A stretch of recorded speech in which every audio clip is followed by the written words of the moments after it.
আসসালামু আলাইকুম viewers, welcome to moms kitchen. আজকে রেসিপিতে থাকছে সহজ এবং মজাদার সুজির হালুয়া তৈরি।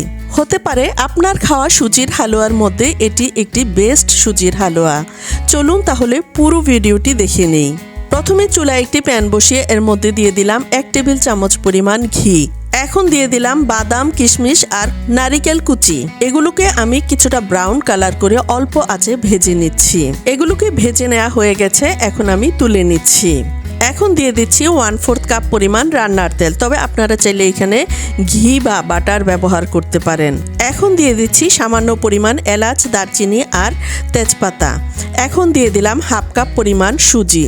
অল্প আঁচে হালকা ব্রাউন কালার করে সুজিগুলোকে ভেজে নিচ্ছি। যখন সুজি থেকে ভেজে নেওয়া একটি স্মেল চলে আসবে তখনই বুঝতে হবে সুজিটা ভেজে নেওয়া হয়ে গেছে। এখন আমি এর মধ্যে দিয়ে দিচ্ছি 1/2 কাপ পরিমাণ পানি, তবে আপনারা চাইলে এখানে পানির পরিবর্তে তরল দুধ ব্যবহার করতে পারেন। আর নেড়ে চেড়ে মিশিয়ে নিচ্ছি। কিছুক্ষণ মিশিয়ে নেওয়ার পর যখন এরকম ঘন হয়ে যাবে তখন আমি এর মধ্যে দিয়ে দিচ্ছি 1/2 কাপ পরিমাণ চিনি। আর চিনিটা মেল্ট হয়ে এর মধ্যে আরও কিছুটা পানি উঠে যাবে। আর এগুলোকে আমি আরও কিছুক্ষণ সময়ের জন্য রান্না করে নিচ্ছি। এখন আমি এর মধ্যে দিয়ে দিলাম সামান্য একটু লবণ। এখন আমি এর মধ্যে দিয়ে দিচ্ছি 1/2 কাপ পরিমাণ ছানা। আর ছানাটা ব্যবহার করার কারণে সুজিটা খেতে কিন্তু আরও অনেক বেশি মুখরোচক হবে। ছানাটা দিয়ে আমি নেড়েচেড়ে মিশিয়ে নিচ্ছি। এখন আমি আগে থেকে ভেজে রাখা বাদামগুলো এর মধ্যে দিয়ে দিচ্ছি।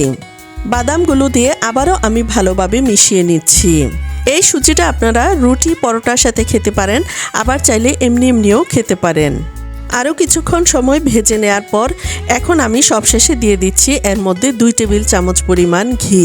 লাস্ট পর্যায়ে এর মধ্যে ঘি ব্যবহার করার কারণে এর মধ্যে সুন্দর একটি স্মেল চলে আসবে আর খেতেও কিন্তু অসাধারণ লাগবে। দেখুন এরই মধ্যে আমার সুজিটা রান্না করা হয়ে গেছে আর এটা কিন্তু বেশ জুসি হয়েছে।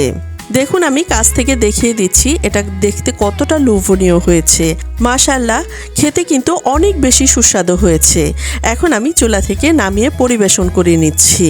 এইখানে আমি কোনো কালার ব্যবহার করিনি, আপনারা চাইলে এখানে সামান্য পরিমাণ অরেঞ্জ ফুড কালার ব্যবহার করতে পারেন।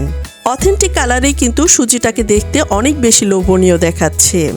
ভিডিওটি ভালো লাগলে আমার চ্যানেলের সাথেই থাকবেন। আজ এ পর্যন্তই। আল্লাহ হাফেজ।